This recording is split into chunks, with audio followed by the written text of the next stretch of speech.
When Prince Harry and Meghan Markle left the royal family in 2020, they hoped for peace and privacy far away from palace walls. Their dreams seemed to come true when they secretly bought a mansion in Montecito, California, a beautiful seaside town known for its luxury homes and famous neighbors like Oprah Winfrey and Ellen DeGeneres. The couple paid about $14.65 million for the estate, which sat on more than 7 acres of green, peaceful land. After years of being followed by cameras and criticized by the media, this mansion was supposed to be their safe place, a home where they could raise their children quietly. The house had 9 bedrooms, 16 bathrooms, and nearly 19,000 square feet of space. Every corner reflected their taste, elegant, modern, and full of warmth. Harry once said he knew this was their place when he noticed 2 palm trees growing from the same base. He told Meghan, "That's us." For a moment, it seemed like the fairy tale was finally real. But behind the gates and gardens, reality was waiting. Their life in California would soon become another mix of glamour, pressure, and financial stress. The Montecito home was more than just a house. It was a statement of success and independence. The property featured a grand 2-story library filled with leather-bound books, a cinema that could seat 20 people, and an arcade room for fun nights. The ceilings were designed with dark wood beams, while the stone fireplaces gave a touch of old-world charm. Meghan's favorite area was the kitchen, a dream setup with marble counters, top-class appliances, and large windows that opened to gardens. The mansion also included a spa, a wine cellar, and 2 kinds of saunas for relaxation. Outside, the beauty continued. There was an Olympic-sized swimming pool surrounded by olive trees and flower gardens. A tennis court with nightlights stood ready for evening matches, and a luxurious cabana area could host more than 200 guests. Meghan planted her own rose and vegetable gardens, often calling her daily routine "my end-of-day harvest." For their children, they built a large play area, complete with a castle-style playhouse and adventure swings. Even their rescued chickens had a special home, a cozy chicken coop Meghan proudly called Archie's Chick. In every detail, from the soft rosewater candles to the sound of birds in the garden, seemed to promise peace. But perfection comes with a price, and soon that price began to show. Owning a $15 million estate is a dream for many. But for Harry and Meghan, it became a full-time responsibility. Maintaining such a property was no small task. Reports say they spent around $330,000 each year on maintenance alone. That covered gardeners, pool technicians, security guards, and staff to care for everything from the koi pond to the olive trees. On top of that, property taxes added another $288,000 yearly, while private security costs reached nearly $2 million. Unlike other royals who received taxpayer-funded protection, Harry and Meghan had to pay for everything themselves. Their yearly spending was estimated between $6 and $8 million, covering staff, school fees, and public relations. At first, it was manageable. Netflix had signed them to a $100 million deal for documentaries and shows, and Meghan's lifestyle projects were taking off. But Hollywood can be unpredictable. Their first Netflix series brought big attention, yet later projects, like Meghan's cooking show, didn't perform as well. When property values in Montecito dropped by over 14% in 2024, many began to wonder if the couple's fortune could keep up with their lifestyle. Their once perfect mansion was starting to look like a golden cage. At first, Montecito welcomed the royal couple warmly, but over time, not everyone was happy about their presence. The quiet town, once known for peace, turned into a mini tourist attraction. Fans and paparazzi began showing up, hoping for a glimpse of Harry and Meghan. Helicopters often flew over their mansion, and some neighbors complained about noise and privacy issues. The local paper even ran stories about how the community had changed. Some residents accused the couple of bringing new money energy into a traditionally calm neighborhood. Even their friendships came under scrutiny. While Oprah Winfrey remained one of their closest allies, local writers noticed Meghan didn't often attend community events, leading to gossip about her being distant. Then there were the viral online videos showing drone footage of their estate, clips that security experts warned could put their family in danger. To protect their privacy, Harry and Meghan installed a drone detection system and hired more guards. Despite the high walls and security, they could not block out the world entirely. The pressure of fame had followed them from London to California, turning their dream home into another stage under the spotlight. While dealing with public pressure, Meghan continued building her brand. In 2024, she launched a lifestyle line that started with something simple: homemade jam. Each glass jar came numbered, from 1 to 50, and was sent to friends as gifts. But soon, people noticed the numbers weren't random.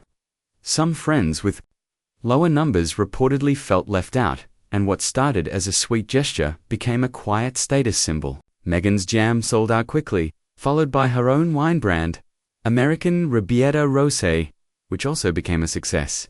She even featured her jam and wine in a Netflix special, connecting them to stories about family, warmth, and childhood memories. Inside the Montecito mansion, she had built a massive wine cellar holding more than 500 bottles, a symbol of how far she had come. The couple began hosting glamorous parties filled with A-list celebrities, including Oprah, Alicia Keys, and other Hollywood stars. But every event came with heavy costs, not just in money, but in privacy. What began as a home for peace slowly transformed into a space for business, branding, and image. For Meghan and Harry, fame wasn't just something to escape. It was also something they needed to maintain their life. The story of Meghan and Harry's mansion mirrors the lives of old Hollywood legends who once faced the same struggle, having everything but peace. In the 1950s, Elizabeth Taylor and her husband bought a Beverly Hills mansion that seemed perfect until scandal and heartbreak forced them to sell it. Marilyn Monroe's small Brentwood home became her quiet refuge, but even there she couldn't escape the press. She once said, "I don't want everybody to see exactly where I live," but they always found her.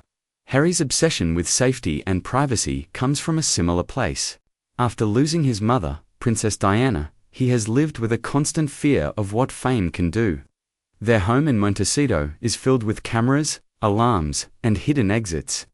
To outsiders, it's paradise. To them, it's protection. Howard Hughes once spent millions to hide from the world, locking himself inside hotels for decades. Meghan and Harry are far from that extreme, but the pattern is clear: when fame becomes a cage, money can't always buy freedom. Their mansion, once a symbol of independence, began to feel more like a fortress guarding to people who wanted to be free. By 2025, rumors began to spread about their finances. Some claimed they owed millions in taxes, while others said they might sell the mansion. Official records showed no serious tax issues, but there were signs of pressure. Their Portugal investment, a luxury property at Costa Terra Golf and Ocean Club, had been delayed due to legal problems. They had already lost hundreds of thousands in fees and currency changes. At the same time, their charitable foundation, Arcuel, raised money but faced criticism for spending much of it on promotion instead of charity work. Their media projects were still bringing income, but not at the level of early success. To manage costs, they reportedly reduced staff and paused expansion plans. Yet, despite the challenges, their mansion's value kept rising. By early 2025, Zillow estimated it at nearly $30 million, more than double what they paid. For a while, the market looked in their favor until rumors appeared online claiming the house was up for sale or even going to auction. None of those listings were real, but they spread quickly, making people wonder if the royal couple was truly in control of their empire. Today, Meghan and Harry's Montecito estate stands as both a dream and a warning. On one side, it's a symbol of success, a place built from their own money, not royal funds, filled with beauty and luxury. On the other side, it represents the heavy cost of fame. They built walls to keep the world out, but those same walls became reminders of how small their world had become. Like Hollywood stars before them, they discovered that privacy is the most expensive thing to buy and the hardest to keep. Their story shows that even with millions in the bank, fame doesn't guarantee freedom. Every drone that flies overhead, Every rumor that spreads online, and every security check at the gate, proves that peace is still out of reach. Whether they sell the mansion or stay, Montecito has become more than their address, it's their legacy. A chapter that tells the world what happens when royalty trades palaces for paradise. In the end, Meghan and Harry's $15 million mansion may not just be a home. It may be the clearest reflection of who they've become. People still searching for peace in a world that refuses to let them rest. When Meghan and Harry first moved into their Montecito mansion, they believed Hollywood would be their new kingdom. The plan was simple: use their fame to build a modern media empire. But Hollywood doesn't run on royal titles. It runs on influence, timing, and constant visibility. Meghan signed a deal with talent agency WME to expand her brand, while Harry began producing documentaries on topics close to his heart, like mental health and the Invictus Games. Yet, not every idea turned into success. Their Spotify deal, once worth $20 million, ended early after their Archetypes podcast was cancelled. Spotify executives even made harsh comments about them publicly, saying the couple weren't producing enough. It was a blow to their credibility. And the media used it to question their value in the entertainment world. Hollywood's love is temporary. One week, you're the talk of the town, and the next, you're forgotten. Meghan, who once walked red carpets as an actress on Suits, now found herself fighting a new kind of battle, proving she belonged in the world of power players like Oprah and Shonda Rhimes. The glamour of their Montecito life started to fade as reality set in. Maintaining fame in California is just as stressful as escaping it in England. The world often sees Meghan and Harry smiling in public, holding hands at events or posing with celebrities. But those who have lived under constant media glare know that fame tests relationships like nothing else. Sources close to the couple have described moments of tension inside their mansion. Financial discussions, creative disagreements, and the endless pressure to stay relevant reportedly created stress between them.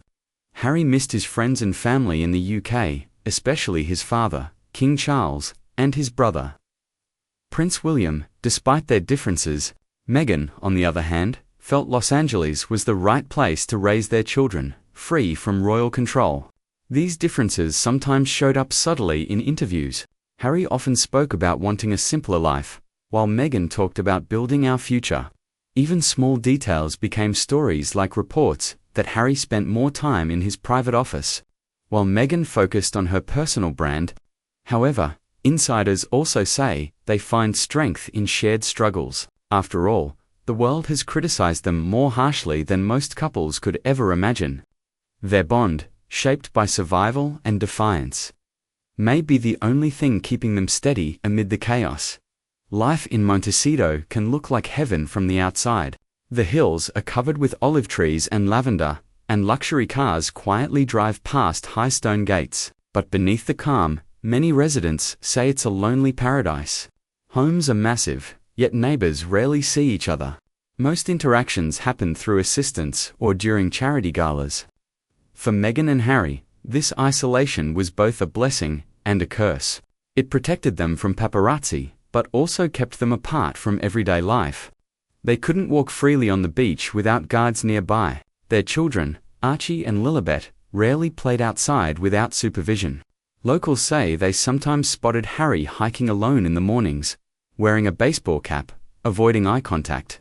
It reminded some people of Prince Charles' quiet nature, a man uncomfortable with too much attention. Meghan, meanwhile, often hosted private brunches with her mother, Doria, and a few close friends. The couple's circle grew smaller over time, not because of arrogance, but because they couldn't trust easily. In Montecito, privacy is expensive, but true friendship is rare. They had built walls